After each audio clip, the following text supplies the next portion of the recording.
2019లో blue media పత్రిక సాక్షి నా పైన ఒక ఆర్టికల్ వేస్తాం జరిగింది.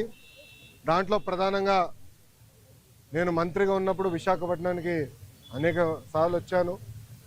లాంజ్లో నా పైన దాదాపు 25 లక్షల రూపాయలు ఆనాటి తెలుగుదేశం పార్టీ ప్రభుత్వం ఖర్చు పెట్టిందనే వార్త వేస్తాం జరిగింది. అప్పుడే నేను లీగల్ నోటీస్ కూడా జారీ చేశాను. మీరు క్షమాపణ చెప్పాలి, నేను ఎక్కడ ఆధారాలు లేవు, రాజ్యాంగం చాలా స్పష్టంగా ఆధారాలతో ప్రింట్ చేయాలి అని చెప్తుంది. అంతేగాని ఆధారాలు లేకుండా ప్రింట్ చేస్తే అది డిఫమేటరీ నేచర్ అని చాలా స్పష్టంగా చెప్తుంది. మీరు ఎట్టి పరిస్థితుల్లో రిజైండర్ ప్రింట్ చేయండి అని ఆనాటి సాక్షి కానివ్వండి, అదేవిధంగా దేశవ్యాప్తంగా ప్రింట్ అయ్యే ప్రతి వారం ప్రింట్ అయ్యే మ్యాగజైన్ ద వీక్ కూడా మనం నోటీసులు జారీ చేస్తాం జరిగింది. ద వీక్ అవుతే ఇమీడియట్గా మా దగ్గరకు ఉన్న సమాచారం కరెక్ట్ కాదు, మీరు చెప్పిందే కరెక్టు, మేము రిజైండర్ ప్రింట్ చేస్తామని వాళ్ళు చాలా స్పష్టంగా ప్రింట్ చేస్తాం జరిగింది. కానీ బ్లూ మీడియా గురించి మీకు బాగా తెలుసు. తప్పుడు వార్త పదే పదే రాసి అది నిజం చేయాలని ప్రయత్నిస్తుంది. అదే రీతిలో వాళ్ళు ముందరికెళ్తున్నారు. అందుకే నేను గత 5 సంవత్సరాలుగా న్యాయ పోరాటం నేను చేస్తున్నా. ఇది 4వ వాయిదా. ఎన్నిసార్లే నేను వస్తాను, ఎందుకంటే నిజం నా వైపు ఉంది. గతంలో కూడా మీకు చెప్పాను.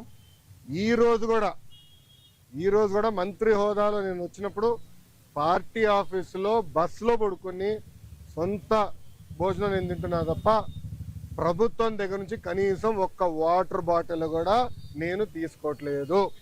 నేను ఇక్కడికి వచ్చిన వాహనం కూడా నా సొంత వాహనం, దాంట్లో డీజిల్ కూడా పోసుకుని నా సొంత నిధులతో, ఎక్కడ ప్రభుత్వం పైన ఆధారపడకూడదని మా తల్లి భువనేశ్వరి గారు నాకు చిన్నప్పటి నేర్పించారు. అదే రీతిలో ముందరకెళ్తున్నా. ఎట్టి పరిస్థితుల్లో ఈ కేసు నేను లాజికల్ ఎందుకు తీసుకెళ్తాను. ఎన్నిసార్లు వాయిదాలు వేసినా నాకు ఇబ్బంది లేదు, ఎన్నిసార్లు రమ్మన్నా నాకు ఎలాంటి మొహమాటం లేదు. ఎందుకంటే నేను తప్పు చేయలేదు. నిజం గెలిచడానికి కొంచెం ఆలస్యమైనా నిజం గెలుస్తుందని బలంగా నమ్మే వ్యక్తిని. గతంలో కూడా నేను చూశాను, నాకు నేను కట్టుబడి ఉంటా. ఇప్పుడు మీడియా మిత్రులు కానీ ప్రశ్న ఉంటే సమాధానం చెప్పిన చూద్దాం. అవును సార్, అవును సార్.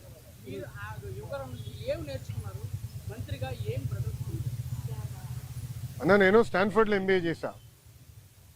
నేను స్టాన్ఫర్డ్ ఎంబీఏకి అప్లై చేసినప్పుడు ఒక ప్రశ్న ఉంటుంది స్టాన్ఫర్డ్లో, వై స్టాన్ఫర్డ్ ఎంబీఏ అని. అంటే ప్రైవేట్ రంగం నుంచి రాజకీయాల్లోకి నేను రావాలనుకుంటున్నాను, ఏదో ఒక టైంలో వస్తాను, స్టాన్ఫర్డ్ ఎంబీఏ నేను ప్రిపేర్ చేస్తున్నాను భావిస్తున్నాను అనుకున్నా అని రాశా.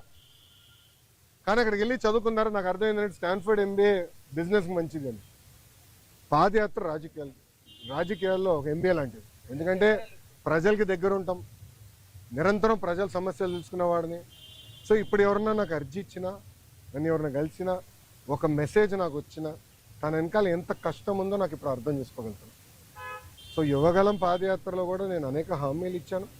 ఒక్కొక్క హామీ నిలబెట్టుకుంటూ వెళ్తున్నాను. ఇచ్చిన ప్రతి హామీ నేను నిలబెట్టుకున్నాను, దాంట్లో ఎలాంటి సందేహం లేదు. రెండోది, యువగలం పాదయాత్ర అయిన తర్వాత నిరంతరం ప్రజల్లో ఉండాలని నా కోరిక. సో అమరావతిలో కూడా, ఎందుకంటే నాకు మంత్రిగా నాకు బాధ్యతలు ఉంటే కనుక నేను ప్రజల్లో ఉండాలంటే నిరంతరం ప్రజల్ని కలవాలని ప్రజా దర్బారు పెట్టుకున్నా. ఇక్కడ కూడా మీరు చూస్తే వైజాగ్ వచ్చి మీరే ఉన్నారు, కోర్టు కొంచెం లేట్ అవుతుందని పరిగెత్తుకుంటూ వచ్చే తప్ప మళ్ళీ ఇప్పుడు వెనక్కి అక్కడికి వెళ్తున్నా, పార్టీ హౌస్కి వెళ్తున్నా, ప్రజల దగ్గర అర్జీలు తీసుకుంటున్నా, వాళ్ళ సమస్యలు పరిష్కరించే మార్గం నేను ఎత్తుకుతాను. ఆల్రెడీ మేము రాసుకున్నాము, అది సంబంధించిన మంత్రులందరి దగ్గర పంపించాను. ఆర్థిక శాఖ మంత్రి కేశవ్ అన్న కూడా చర్చించాను. దానికోసం ప్రత్యేక నిధులు కూడా ఆయన కేటాయిస్తానని నాకు హామీ ఇచ్చారు. వచ్చే బడ్జెట్లో అది ఉంటుంది. తప్పనిసరిగా ఇచ్చిన ప్రతి హామీ మేము నిలబెట్టుకుంటాం. ఎస్టిమేట్స్ అని మార్చి వరకు వస్తుంది.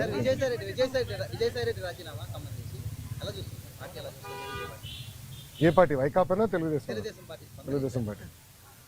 ఇప్పుడు ఒకటన్నా, తల్లి చెల్లికే జగన్మోహన్ రెడ్డి గారి పైన నమ్మకం లేదు, ఇంకా పార్టీలో ఉన్న నాయకులకు ఎలాంటి నమ్మకం ఉంటుంది? నేను ఎప్పటి నుంచో చెప్తున్నా, వైకాపా నాయకులు డబ్బుల కోసం పార్టీనే అమ్మేస్తాడు ఈయన అని. ఇప్పుడు అది నిజం అవుతుంది కదా. ఒక్కొక్కరు రాజీనామా చేసుకుంటూ వెళ్తున్నారు దానికా. నేను శిక్ష పడదని నేను ఎక్కడ అన్నాను తల్లి? నో ఐఎమ్ సారీ, నేను ఎక్కడన్నా శిక్ష పడదని. ఇప్పుడు లిక్కర్ కానివ్వండి, ఇప్పుడు ఒకటమ్మా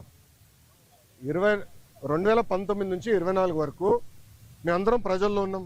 పాదయాత్రలో కూడా నేను చెప్పా, ఎవరు నేను వదిలిపెట్టాను, ఏ అధికారులు రాజకీయ నాయకులు చట్టాన్ని ఉల్లంఘించారు ఎవరిని వదిలిపెట్టాను. ఇప్పుడు దర్యాప్తు జరుగుతుంది, ఇన్వెస్టిగేషన్ జరుగుతుంది, త్వరలోనే అన్ని బయటకు వస్తే నేను భావిస్తున్నాను. So let investigation get completed అమ్మా. ఇక్కడ విజయసాయి రెడ్డి గారు ఉన్నారు, లేదంటే ఎల్లయ్య పుల్లే ఉన్నారనేది టైంలో ఉన్నట్టాలి కదమ్మా. సో ఇన్వెస్టిగేషన్ జరగకుండా నేను ముందరే మాడతాం కూడా కరెక్ట్ కాదు. Let investigation happen. Yes yes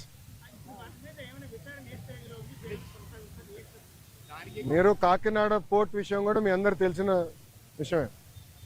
Kakinada port కూడా అడ్డగోలుగా తుపాకులు పెట్టి రూపాయి ఆస్తిని సుమారుగా 6 పైసలకి కొట్టేసానికి ప్రయత్నించారు. కొట్టేశారు, క్షమించాలి, ప్రయత్నం కాదు, కొట్టేశారు, ట్రాన్స్ఫర్ చేసుకున్నారు. కేసు పడింది, దానిపైన ఈడీ వాళ్ళు కూడా లవ్ లెటర్లు రాశారు విజయసాయి రెడ్డి గారికి, రా బిడ్డ రా అని ఇంటికి. అన్నీ బయటకు వస్తున్నాయి కదా, సిమిలర్ వ్యాషన్ దీనిపైన కూడా కంప్లైంట్లు వస్తాయి, తప్పనిసరిగా యాక్షన్ తీసుకుంటాం.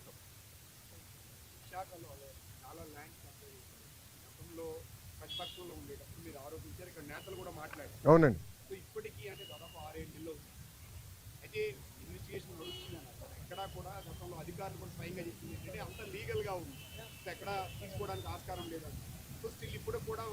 సో ప్లీజ్ బీ పేషెంట్, ఓపిక పట్టండి స్వామి, దర్యాప్తు జరుగుతుంది కదా. అవునండి, ఇప్పుడు మనం కూడా మాట చెప్పా, ప్రభుత్వ పరిస్థితి గురించి కూడా దయచేసి ఒకసారి ఆలోచించండి. గత ప్రభుత్వం చేసిన అవినీతులు అన్నిటిపైన ఒకేసారి నేను దర్యాప్తు చేయాలంటే ఇంకా లా అండ్ ఆర్డర్కి పోలీసులు మిగలరమ్మా. ఎందుకంటే భూ అక్రమాలు కానీ, ఇసుక అక్రమాలు కానీ, మద్యం అక్రమాలు కానీ, గాలి కూడా అమ్మేశారు స్వామి. ఇంకా లా అండ్ ఆర్డర్కి పోలీసు ఉండేదాకా ఉండదు. ఎందుకంటే ఒక్కొక్క ఇన్వెస్టిగేషన్ చాలా డీప్గా వెళ్ళాలి, పకడ్బందీగా చేయాలి. ఇప్పుడు లిక్కర్ ఉంది, చాలా పకడ్బందీగా చేస్తున్నారు. ఎవరెవరికి ఎప్పుడెప్పుడు ఎంత డబ్బులు ఎవరి చేతుల నుంచి మారినాయి మొత్తం వివరాలన్నీ సేకరించారు. సో ఇన్వెస్టిగేషన్ చాలా వేగవంతంగా జరుగుతుంది. ఒక్కొక్కటి చేయనివ్వండి, అన్నీ ఒకేసారి చేసేది కెపాసిటీ మటుకు ప్రభుత్వానికి ఉండదు. ఎందుకంటే గతంలో అన్ని అక్రమాలు జరిగినాయి. నేను కూడా దీనిపైన చాలా స్పష్టంగా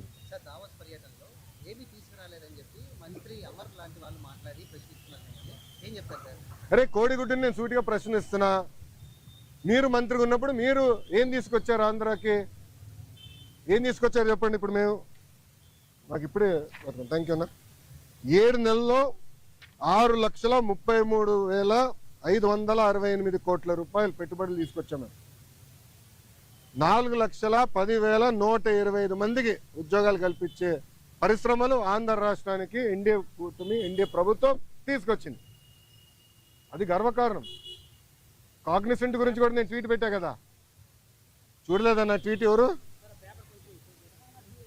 మీకు ఇచ్చిందే, మొన్న ఇచ్చిందే. సాక్షి ఉన్నాడు ఇక్కడ, సాక్షి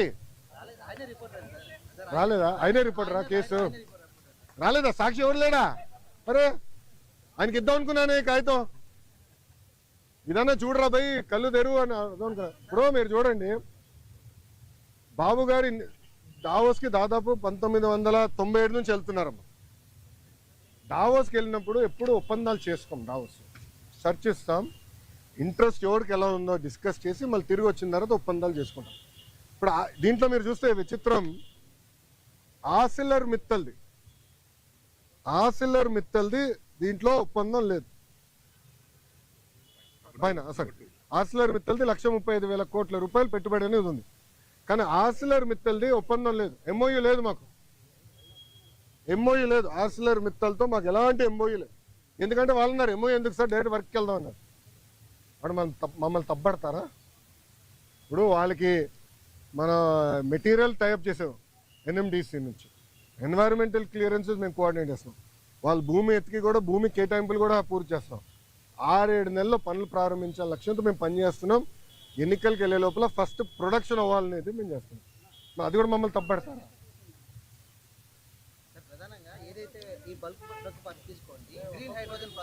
అవును, ఇవన్నీ మంత్రిగా నేను ఉన్నప్పుడు సంతకం పెట్టాను.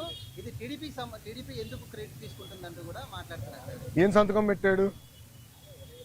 ఏం సంతకం పెట్టాడు స్వామి మంత్రిగా? నా హయాంలో నేను క్లియర్ చేసి ఇచ్చాను, నేను సంతకం పెట్టాను. మళ్ళీ కంపెనీలు ఎందుకు రాలేదని అడుగుతున్నాను నేను. ఎందుకు మీరు శంకుస్థాపన చేయలా? ఇది ఎట్టుందంటే కియా మోటార్స్ ఎవరు తీసుకొచ్చారు మీ అందరూ బాగా తెలుసు. ఆనాడు కియా మోటార్స్ తీసుకొచ్చి చంద్రబాబు నాయుడు గారు అహర్నిశలు కష్టపడ్డారు. 16 నెలల్లో ప్రొడక్షన్ తీసుకొచ్చారు. వైకాపా ప్రభుత్వ అధికారంలోకి వచ్చిన తర్వాత ఒక ఈమెయిల్ సృష్టించి గతంలో రాజశేఖర రెడ్డి గారు ఈమెయిల్ పెట్టారు, ఆ ఈమెయిల్ వల్ల కియా మోటార్స్ వచ్చిందండి. ఇంకేం చెప్పాలి స్వామి?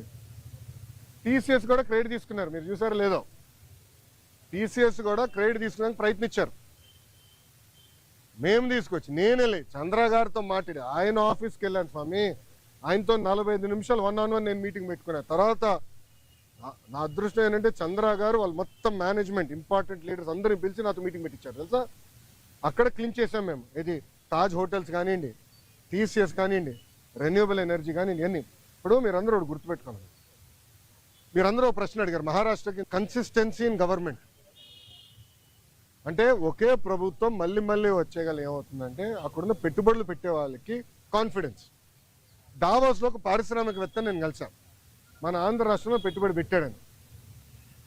నాకు టైం లేదు బాస్, నాకు ఇంకో ఒక మీటింగ్ పరిగెడుతున్నా, నాతో నడవండి అని చెప్పి మన ఆంధ్ర పెవిలియన్ నుంచి భారత్ పెవిలియన్ వరకు మేము నడుచుకుంటూ వెళ్తున్నాం. ఒక 10 నిమిషాలు వాక్. ఆయన అన్నాడు, నేను జగన్మోహన్ రెడ్డి గారిని ఇదే డావోస్లో కలిసానికి ప్రయత్నించా, చాలామంది అడిగా, కలవనని చెప్పాడు అన్నాడు. ఎందుకన్నా? మీరు తెలుగుదేశం పార్టీ హయాంలో పెట్టుబడులు పెట్టారు కదా అంటే మీరు తెలుగుదేశం పార్టీ కంపెనీ, అది వరల్డ్ రినౌండ్ కంపెనీ. కనీసం వాళ్ళ సమస్యలు పరిష్కరించేదానికి గత ముఖ్యమంత్రి గారు కానీ ఇండస్ట్రీస్ మంత్రి కానీ కలవలేదు. నేను మంత్రి అయిన తర్వాత ఐటీ వాళ్ళతో మీటింగ్ పెట్టాను. వాళ్ళు కూడా చెప్పారు కదా మీటింగ్లో, ఫస్ట్ టైం గత 5 సంవత్సరాలు ఫస్ట్ టైం ఐటీ ఇండస్ట్రీతో మీటింగ్ పెట్టేది మీరు ఒక్కరే అని. ప్రజలు కూడా ఆలోచించాలి. ఈరోజు గుజరాత్లో 5వ బీజేపీ ప్రభుత్వం ఏర్పడింది గుజరాత్లో. దానివల్ల మీరు చూస్తే గుజరాత్ ఏమో స్పీడ్గా అభివృద్ధి కార్యక్రమాలు ముందరికెళ్తుంది. మహారాష్ట్ర కన్సిస్టెంట్గా మళ్ళీ ప్రభుత్వం వచ్చింది. సో కన్సిస్టెన్సీ ఉండే గల పెట్టుబడులు పెట్టేదానికి పారిశ్రామికవేత్తలు ముందరికి వస్తున్నారు, వాళ్ళు పెట్టుబడులు పెడుతున్నారు, ముందరికి వెళ్తున్నారు. ఈ మన రాష్ట్రంలో ఏమైందంటే 2014 నుంచి 19 వరకు ఒక స్పీడ్గా వెళ్ళాం, కరెక్ట్గా వచ్చి బ్రేక్ పడింది. బ్రేక్ ఎలా పడింది కూడా నేను చెప్తాను. పీపీఎల్ రద్దు చేయలేదా? ఒకే రాజధాని వద్దు 3 రాజధానులని ఒక రాజకీయ గేమ్ ఆడలేదా? దానివల్ల ఎవరు నష్టపోయారండి? ఆంధ్ర రాష్ట్ర ప్రజలు నష్టపోయారు, ఉత్తరాంధ్ర ప్రజలు నష్టపోయారు, రాయలసీమ ప్రజలు నష్టపోయారు. దయచేసి ప్రజలందరూ ఇది గమనించాల. అందుకే మన ప్రధానమంత్రి గారు కానివ్వండి, ముఖ్యమంత్రి గారు కానివ్వండి, నేను కూడా నా స్పీచ్లో విశాఖపట్నంలో మళ్ళీ ఎన్డీఏ కూటమి గెలవాల్సిన అవసరం ఉందని చెప్పాను. మాకు ఇంకా 4 సంవత్సరాలు 5 నెలలు ఉంది ఎన్నికలకి. 4 సంవత్సరాలు 4 నెలలు 5 నెలలు ఉంది ఎన్నికలకి. ఎందుకంటున్నానంటే కన్సిస్టెన్సీ ఆఫ్ గవర్నమెంట్ ఉంటేనే కాన్ఫిడెన్స్ ఉంటుంది. డావోస్లో చాలా మంది నన్ను అడిగిన ఒక ప్రశ్న ఏంటి తెలుసా, మీరు బాగున్నారు, చంద్రబాబు నాయుడు గారు మేము నమ్ముతాం, కానీ జగన్మోహన్ రెడ్డి అనే వ్యక్తి గెలవడానికి గ్యారంటీ మీరు ఇస్తారా అని అడిగారు. గతంలో మేము చాలా ఇబ్బంది పడ్డాము, మళ్ళీ జగన్మోహన్ రెడ్డి గెలవడానికి గ్యారంటీ ఏంటని అడుగు. అమర్ రాజా బ్యాటరీ మీకు అందరు తెలుసు కదా. అమర్ రాజా బ్యాటరీ ఒక brand. Amar Raja battery corporate headquarters Chittoor జిల్లాలో ఉంటుంది. వాళ్ళు కట్టే పన్నులో ఇన్కమ్ ట్యాక్స్లో ఆంధ్ర రాష్ట్రానికి ఎక్కువ భాగం వాటా వస్తుంది. ఎందుకంటే వాళ్ళ హెడ్ క్వార్టర్స్ ఆంధ్ర రాష్ట్రం. ఆంధ్ర రాష్ట్రంలోనే highest tax payer Amar Raja battery. ఆ అమర్ రాజా బ్యాటరీని వేధించలేదా గత ప్రభుత్వం? ఇదే కోడిగుడ్డుని అడుగుతున్నా, నువ్వు వేధించలేదా? సైకోని అడుగుతున్నా, నువ్వు వేధించలేదా? లేబర్ రేట్ చేయించావు, పొల్యూషన్ రేట్ చేయించావు. అది మా సొంత జిల్లాలో ఉంది. 30 సంవత్సరాల నుంచి మా జిల్లాలో ఉంది. ఒక్కరికి లెడ్ పాయిజనింగ్ అవ్వలేదు స్వామి 30 సంవత్సరాల్లో. ఎందుకంటే వాళ్ళు highest ethics, highest standards maintain చేసే పరిస్థితి. అలాంటి కంపెనీని వెంటాడి ఏడిపిస్తే ఎవడొస్తాడండి పెట్టుబడి పెట్టేదానికి? ప్రజలు కూడా గమనించాలండి, ప్రజలు సీరియస్గా ఆలోచించాలి. ఎందుకంటే ఈరోజు ఒక్కొక్క పారిశ్రామికవేత్తను ఒప్పించేదానికి ఎంత కష్టపడాల్సి వస్తుంది మాకు. ఇప్పుడు కాగ్నిసెంట్ నేను ఎక్కడ కలిసానండి, కాగ్నిసెంట్ చైర్మన్ వాళ్ళ పెవిలియన్కి వెళ్ళి నేను కలిసాను. ఒక మంత్రిగా నాకు అవసరమా వేరే వాళ్ళ ఆఫీస్కి వెళ్ళి కలిసి? నేను వెళ్ళా. ఎందుకు వెళ్ళా? మన పిల్లల కోసం నేను కమిట్మెంట్ ఇచ్చా, వాళ్ళ కోసం నేను వెళ్ళాలని పెవిలియన్కి వెళ్ళా. త్వరలోనే మంచి న్యూస్ కూడా వస్తుంది, ఉత్తరాంధ్ర విశాఖపట్నంకి వస్తుంది. స్వామి ఏంటండి డావోస్లో కాదండి, జ్యూరిక్లో. ఓకే సార్, అమ్మ రోజా గారికి జ్యూరిక్కి దావోస్కి తేడా ఏంటో తెలియదు, నన్ను ఏం చేయమంటారు స్వామి? పాపం ఆమెకు తెలీదు, దాంతో అవగాహన లేనట్టుంది. కొంచెం వాస్తవాలు ఏంటి, జ్యూరిక్లో మేము దిగిన రోజు తెలుగు వాళ్ళందరూ బాబు గారిని కలవాలంటే మండే ఆఫ్టర్నూన్ 700 మందితో, ఎందుకంటే అక్కడ అందరూ బాగా కష్టపడతారు ఉద్యోగాలకు వెళ్ళే వ్యక్తి, మండే ఆఫ్టర్నూన్ 700 మందితో మీటింగ్ పెట్టుకుంది. అక్కడ ఒక అతను నాకు ఎత్తాడు, చూపించాడు పేపర్, అన్న రెడ్ బుక్ గురించి మాట్లాడు అని చెప్పాడు. అతనికి సమాధానం చెప్తూ నేను మాట్లాడా, డావోస్ నేను మాట్లాడాను. రెండోది మళ్ళీ చెప్తున్నా, రెడ్ బుక్ గురించి ఎందుకు వాళ్ళు భయపడుతున్నారు? రెడ్ బుక్లో విశాఖపట్నంలో చెప్పా, విజయనగరంలో ముగింపు సభలో కూడా చెప్పా. రెడ్ బుక్లో నేనేం చెప్పా, ఏ అధికారులు నాయకులు చట్టాన్ని ఉల్లంఘించి ప్రజల్ని తెలుగుదేశం పార్టీ కార్యకర్తలు ఇబ్బంది పెట్టారో వాళ్ళని నేను వదిలిపెట్టను అన్నా. ఎందుకు భయపడుతున్నారు స్వామి? చట్టాలు ఉల్లంఘించే వాళ్ళు అన్నాను కదా, ఎందుకు భయపడుతున్నారు? చట్టాలు ఉల్లంఘించలేకపోతే ఆగి ఇంట్లో పడుకోండి అంటే ఆమె భయపడుతుంది, చట్టం ఉల్లంఘించింది కదా. విజయసాయిరెడ్డి రాజకీయ సన్యాసం, మీరు రెడ్ బుక్ భయపడి అనుకోవచ్చు కదా? అది ఆయన నడితే బాగుంటుంది కదా సార్, నాకేం తెలుసు. అని మీరు ముందే చెప్పారు. నేను చట్టాన్ని ఉల్లంఘించే వాళ్ళని ఇబ్బంది పెడతాను నేను.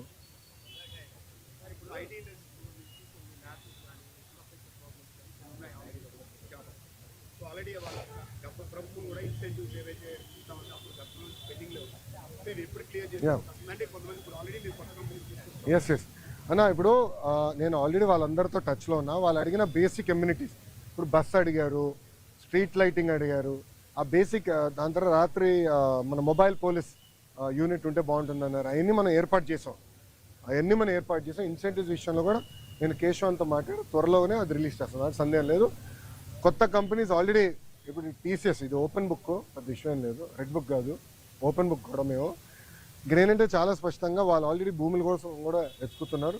త్వరలోనే భూములు కేటాయించి వాళ్ళ క్యాంపస్ కూడా ప్రారంభించబోతున్నారు. ఈ లోపల టెంపరీగా వేరే బిల్డింగ్స్ కూడా ఏర్పాటు చేస్తాం. ఎస్, ఐటాప్ ఉంది ఇంకా, నన్ను ఐటాప్ ఇస్ స్టిల్ కంటిన్యూయింగ్. వాళ్ళు డైరెక్ట్గా నాతో టచ్లో ఉన్నారు, they are directly in touch. అవసరం లేదండి, వాట్సాప్ మెసేజ్. చాలా మంది నాకు జస్ట్ ఒక మెసేజ్ పెడితే నేను పరిగెడుతున్నా, నాకు ఎలాంటి డౌట్ లేదు. 3 months 90 రోజుల్లో వస్తుంది సార్. టీసీఎస్ 90 రోజుల్లో ఆఫీస్ ప్రారంభించబోతుంది. క్యాంపస్ కోసం భూమి ఎత్తికాము, అది వాళ్ళు చూస్తున్నారు. ఫైనలైజ్ అయింది, అదొక 2-3 సంవత్సరాలు పడుతుంది, కట్టాలి కదా. క్యాంపస్ అనేది టైం పడుతుంది, మినిమం 2 years పడుతుంది క్యాంపస్ కట్టేదానికి. ఈ లోపల టెంపరీ అంటే రెంట్కి తీసుకుని అకామిడేషన్ స్టార్ట్ చేస్తాం.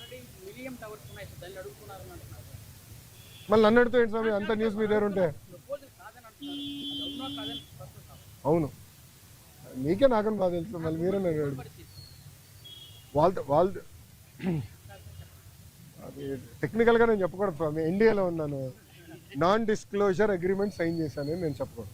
ప్లీజ్ అండర్స్టాండ్, లీగలీ బైండింగ్ కదమ్మా.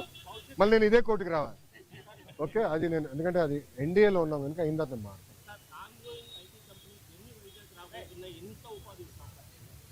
అన్న. నా అంచనా ప్రకారం 5 సంవత్సరాల్లో కనీసం 5 లక్షల మంది ఐటీ రంగంలో వైజాగ్లో ఉద్యోగాలు కల్పిస్తాం. 5 లక్షలు.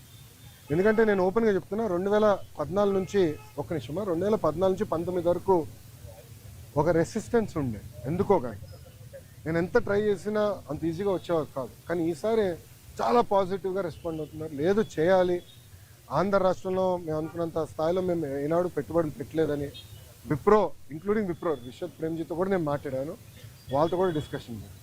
సో అందరు కూడా ఇప్పుడు ఎక్స్పాన్షన్ మోడ్లో ఉన్నారు. లేదు ఎట్టి పరిస్థితుల్లో వైజాగ్లో చేయాలని తప్పంతో ఉన్నారు. నేను అనుకుంటా కనీసం 5 లక్షల మంది కన్నా చేయగలుగుతాను.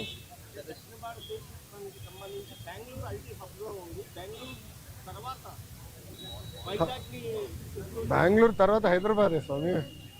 ఇప్పుడు ఓపెన్గా మాట్లాడుకుంటే బెంగళూరు ఐటీ రంగంలో బెంగళూరు నెంబర్ 1, దాని తర్వాత వైజాగ్, దాని తర్వాత చెన్నై కూడా ఉంది.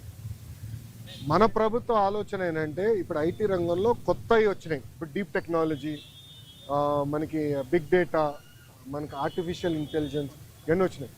అవన్నీ వాడి మనం లీప్ ఫ్రాగ్ చేయాలనేది మనం ఒక లక్ష్యంగా పెట్టుకున్నాం. దాంట్లో భాగంగా డేటా సిటీ ఒకటి డిస్కస్ చేసాము, కాగ్నిసెంట్ వాళ్ళతో మాట్లాడాము, టీసీఎస్ వాళ్ళు వచ్చేసారు, ఇన్ఫోసిస్ వాళ్ళు క్యాంపస్ ఎత్తుకుతున్నారు, దాని తర్వాత విప్రోలో ఎక్స్పాండ్ చేస్తాం అనుకుంటున్నారు. ఇట్లా టాప్ 100 కంపెనీస్తో మేము డిస్కషన్ చేస్తాం. అది ఒక భాగం. రెండోది జీసీసీ, గ్లోబల్ కేపబిలిటీ సెంటర్ అని పెట్టారు. అదేంటంటే ఫార్చ్యూన్ 2000 కంపెనీస్ ఉంటాయి. అంటే మనం జనరల్గా ఫార్చ్యూన్ 500 అంటాం, అంటే పెద్ద కంపెనీ. దాని కింద ఉంటాయి అంటే $200 మిలియన్ $300 మిలియన్ రెవెన్యూ ఉన్న కంపెనీలు కూడా ఉంటాయి. అంటే 2500 కోట్ల నుంచి 3000 కోట్ల రెవెన్యూ కంపెనీ. వాళ్ళందరూ కూడా భారతదేశంలో ఒక డెవలప్మెంట్ సెంటర్ పెట్టాలనుకుంటారు. దాన్ని జీసీసీ అంటారు. ఆ జీసీసీ కూడా డైరెక్ట్గా వాళ్ళు పెట్టుకుని ఏం చేస్తారంటే కాగ్నిసెంట్ అన్నో ఏఎన్ఎస్ఆర్ లాంటి సంస్థలతో వాళ్ళు మాట్లాడి మీరు పెట్టండి, మీ దగ్గర మేము కొంటామండి. సో వాళ్ళతో కూడా మేము టచ్లోకి వెళ్ళి వాళ్ళు కూడా మీరు జీసీసీ పెట్టండి, భూములు నేను చౌక్ ఇస్తా. నేను ఏ స్థాయికి వెళ్ళానంటే మీ అందరికి వేయడండి, మొదటి 500 ఐటీ కంపెనీలకి భారతదేశంలోనే ఎవరిని ఇవ్వని విధంగా అతి తక్కువ ధరకి భూమి ఇస్తాను నేను హామీ ఇచ్చా. అతి తక్కువ ధర ఫస్ట్ కేటాయింపు అయిన తర్వాత మీరు ఆశ్చర్యపోతారు. నేను కమిట్మెంట్ ఇచ్చాడు డావోస్లో మొదటి 500 కంపెనీలు. ఇది ఎందుకు చెప్తున్నానంటే విశాఖపట్నాన్ని తీసుకురాండి. ఒక పక్కన మనకి టాలెంట్ ఉంది, దాంట్లో ఎలాంటి సందేహం లేదు. బట్ కంపెనీలు కూడా తీసుకురావాలంటే భూములు కానివ్వండి ఎక్కువ సిస్టమ్ మనం ఏర్పాటు చేయాల్సిన అవసరం, అది చేశాం. గతంలో హెచ్సిఎల్ కూడా నేను అట్టనే ఇచ్చాను, చాలామంది ఎగతాళి చేశారు. కానీ ఈరోజు వెళ్ళి మీరు చూడండి విజయవాడలో హెచ్సిఎల్ ఎక్స్పాండ్ చేస్తున్నారు. ఇప్పటికే 4000 మంది పనిచేస్తున్నారు, అది ఎక్స్పాండ్ చేస్తున్నారు. అదే ఆనాడు మేము వేసిన ఇత్తనం. విశాఖపట్నంలో పెద్ద ఎత్తున ఐటీ పరిశ్రమలు వస్తాయి. Mark my words, date time stamp కూడా చేస్తాం. వాళ్ళు ఆపమంటున్నారు, మీరేం ప్రశ్నలు అడుగుతున్నారు. మీకెండ మీకు బాగా చోట్ల సరిపోతుందా? నాకు పర్లేదు, నాకు అలవాటే కదా, పాదయాత్రలో నడిచే కదా ఆగి ఉంది.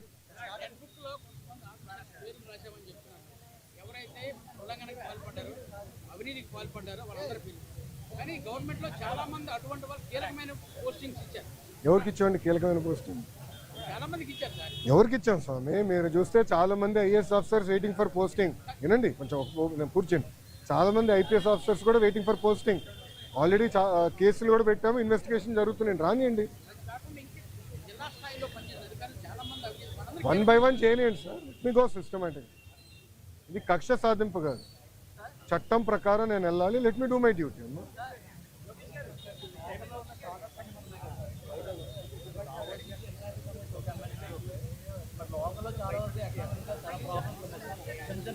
అవును అవును, దానికి ఏం చేసామంటే అమ్మా, నెక్స్ట్ బడ్జెట్లో రతన్ టాటా ఇన్నోవేషన్ హబ్ అని రతన్ టాటా గారి పేరుతో పెట్టామమ్మా. దానికి ఒక ఎకో సిస్టమ్ క్రియేట్ చేయాలి, దానికి ఒక పాలసీ మేము తీసుకొస్తాం. నెక్స్ట్ బడ్జెట్లో పెట్టి ఏప్రిల్ నుంచి మేము సీట్ చేస్తాము. సో డబ్బులు కేటాయింపులు కానీ అన్నీ చేసే భాష మేము తీసుకుంటాం. Okay sir, sorry. అవును సార్,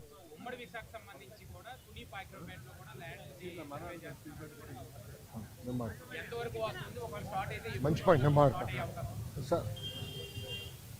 ఇప్పుడు పాయక్రోపేట తుని ప్రాంతంలో ఎయిర్పోర్ట్ గురించి వాస్తవంగా అది ఒకసారి నేను రాముతో మాట్లాడి, మళ్ళీ రాము అంటే వైకాపాలు ఏడుస్తున్నారంటే మధ్యన. మొన్న రాము అంటేనే ఏడ్చారు ఏంటో నాకు అర్థంలే.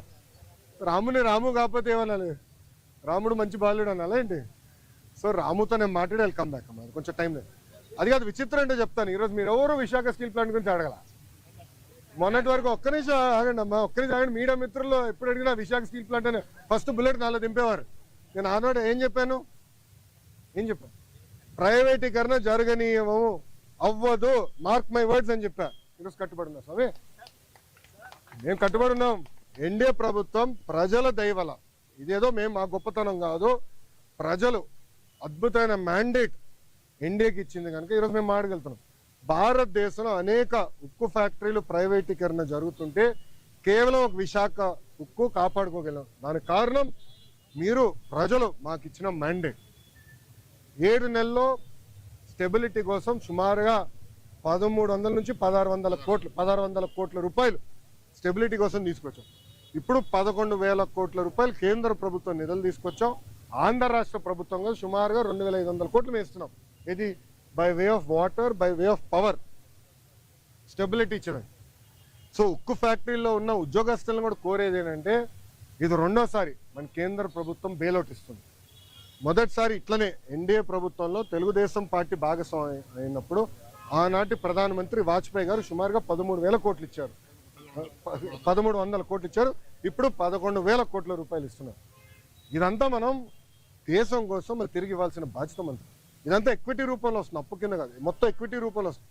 కానీ ఉక్కు ఫ్యాక్టరీ ఉద్యోగస్తులు కూడా నేను కోరేది ఏంటంటే కష్టపడతాం, డివిడెండ్ల ద్వారానో ఉద్యోగాల ద్వారానో తిరిగి దేశానికి మనం చెల్లిద్దామని నేను కోరుతున్నాను. ఏదమ్మా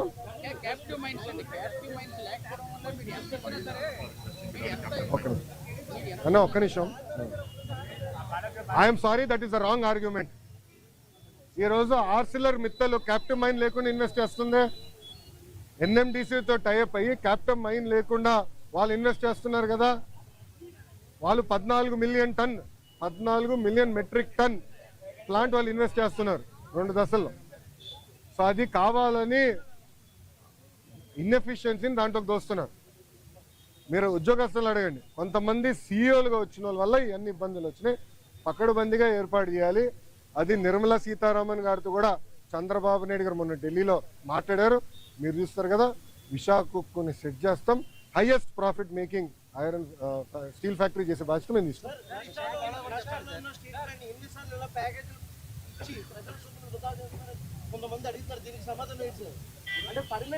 విచిత్రం ఏంటంటే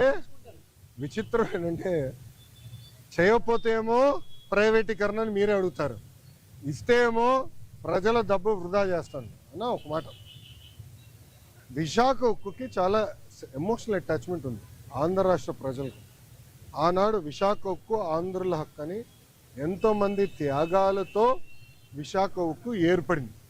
కొంతమంది అధికారుల ఇన్ఎఫిషియన్సీ వల్లనే, మళ్ళీ ఐఎమ్ రిపీటింగ్, కొంతమంది అధికారుల ఇన్ఎఫిషియన్సీ వల్లనే ఆ ఉక్కు ఫ్యాక్టరీ ఇలాంటి పరిస్థితికి వచ్చింది.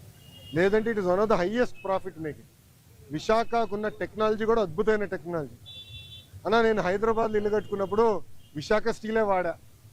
ఇప్పుడు అమరావతిలో ఇల్లు కట్టబోతున్నా, విశాఖ స్టీలే వాడతా. ఎందుకంటే నాకు నమ్మకం ఉంది ఆ స్టీల్ మీద. క్వాలిటీ, ఒక్క నిమిషం వినండి, కూర్చోండి. క్వాలిటీ పైన నాకు నమ్మకం, అంటే అంత మంచి టెక్నాలజీ ఉంది విశాఖ. కొంతమంది లీడర్షిప్ వల్ల దెబ్బతిన, అది నిర్మలా సీతారామన్ గారితో కూడా చర్చ జరిగింది. పకడ్బందీ అయిన లీడర్షిప్ని మేము తీసుకొస్తాం, దాని దారిలో పెడతాం. డివిడెండ్ ద్వారా, ఉద్యోగాల ద్వారా మళ్ళీ దేశాన్ని తిరిగి మేము డబ్బులు ఇస్తాం. ఓకేనా?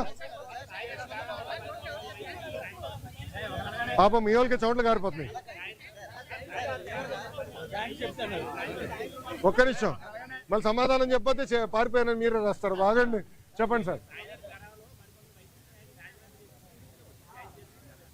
సారీ, రిపీట్ చేయండి సార్. సాయిరెడ్డి గారు ఏమన్నారండి? రాజకీయ సన్యాసం తీసుకుంటున్నా అని చెప్పారు. ఇంకా మళ్ళీ దాని పార్టీలో చేరేది అంటే టీడీపీలో చేరేది ఏమన్నా?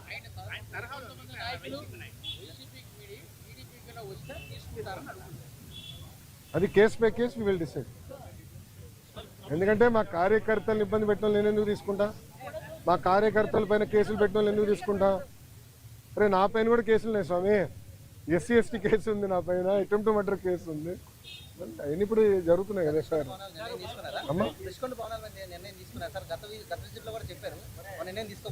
తీసుకోవాలమ్మా. ప్రజలకు ఓపెన్ చేయమంటారా? చూడాలేమో ప్రజలు కూడా. ఒక 3 నెలలు ఓపెన్ చేద్దాం.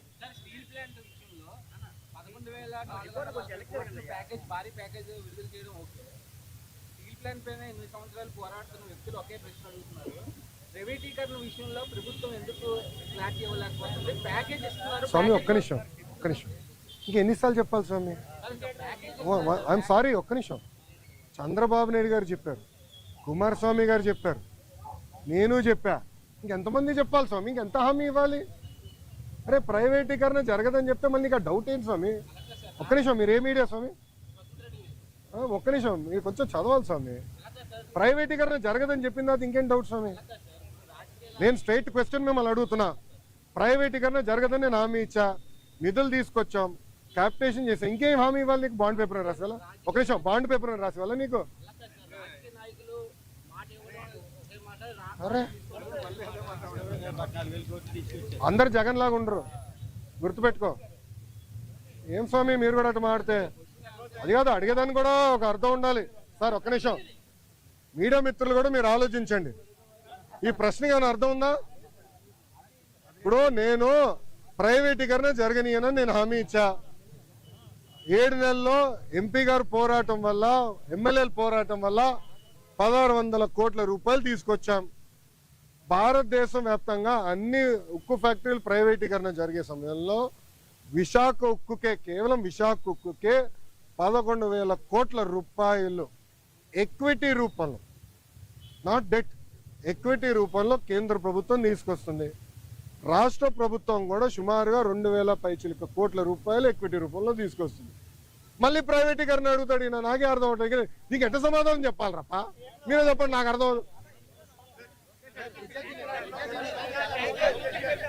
ఒక నిమిషం, నేను చాలా స్పష్టంగా దీని గురించి చెప్పదలుచుకున్నాను. పిల్లలకి ఎలాంటి ఇబ్బంది లేదు ఈరోజు, ఎందుకంటే డైరెక్ట్ యజమాని అకౌంట్లో మేము వేస్తామని హామీ ఇచ్చాం. రైట్, ఆల్రెడీ ఫైనాన్స్ కూడా కేటాయించాం. ఓన్లీ ఇష్యూ ఏంటంటే కేంద్రం నుంచి దళితులకి కేంద్రం నుంచి డబ్బులు వస్తామా, అది లింకింగ్ ప్రాసెస్లో అయిపోతుంది, త్వరలో రిలీజ్ అవుతుంది. సో డైరెక్ట్ అకౌంట్లో వేస్తాం. ఎవరు పిల్లల అకౌంట్, తల్లిదండ్రులకి ఎలాంటి ఇబ్బంది లేదు, వాళ్ళ పిల్లలు చదివించుకోవచ్చు, యజమాని అకౌంట్లో వేస్తాం.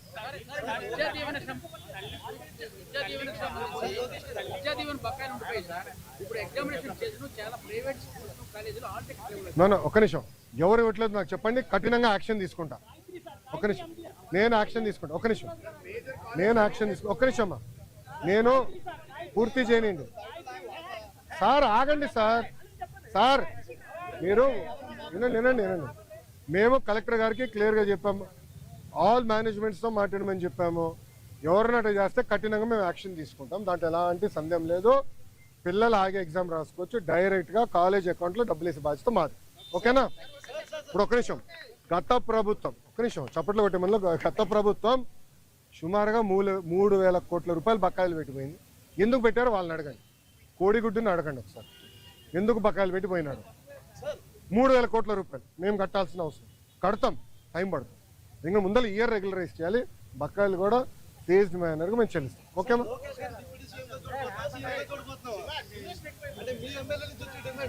తెలుగుదేశం పార్టీ కార్యకర్తగా చూస్తున్నాను అంతే, నాకు అవసరం లేదు అనా. ఒక్క నిమిషం, చంద్రబాబు నాయుడు గారు నాకు ఏ బాధ్యత ఇచ్చినా అహర్నిశలు నేను కష్టపడతా, పని చేస్తా, పార్టీని బలోపేతం చేస్తా, అంతేగాని పార్టీకి చెడ్డ పేరు మటుకు నేను తీసుకురాను.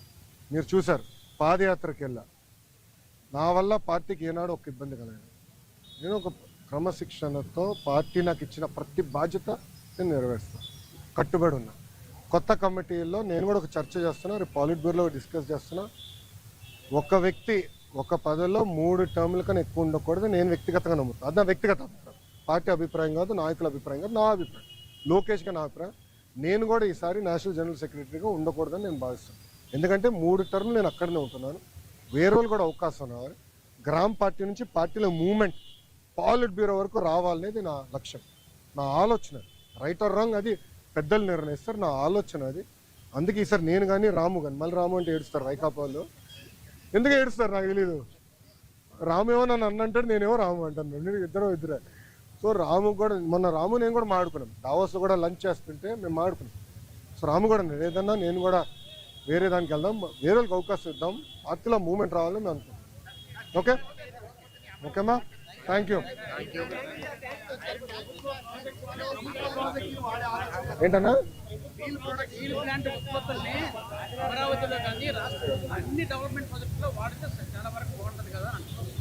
అన్న కరెక్ట్ అన్నా, కానీ దానికి ఏమవుతుందంటే అది లీగలీ బైండింగ్ అవ్వచ్చు, అది ప్రాబ్లం. అంటే రేపు ఇప్పుడు ఓపెన్ మార్కెట్ ఉన్నప్పుడు ఏమవుతుందంటే, రేపు ఎవరన్నా కోర్టుకు వెళ్ళి ఒకటి కేసు ఇస్తాడు, ఇంకో వాళ్ళు ₹1 తక్కువ ఇస్తున్నారంటే ఫినిష్డ్, అడిగే వాళ్ళు గొడవలు అవుతుంది, ఆ ప్రాబ్లమ్స్ ఉన్నాయి. అది కూడా డిస్కస్ చేసాము. అది టెండర్ ప్రాసెస్ ఫాలో అయిపోతే మనం అందరూ ఇబ్బంది పడతాం. ఓకేనా? హ్యాపీనా? All question answer. సాక్షి రాలా, నెక్స్ట్ టైం పట్టుకురండి, నెక్స్ట్ టైం పట్టుకురండి సాక్షిని. నేను ఎక్కడనే ఉన్నా కదా, ఏం మరో సాక్షి TV9 రాలా? వచ్చాడు, TV9 వచ్చాడు, రెడీగా ఉన్నాడు. Okay boss, thank you sir, జై హింద్.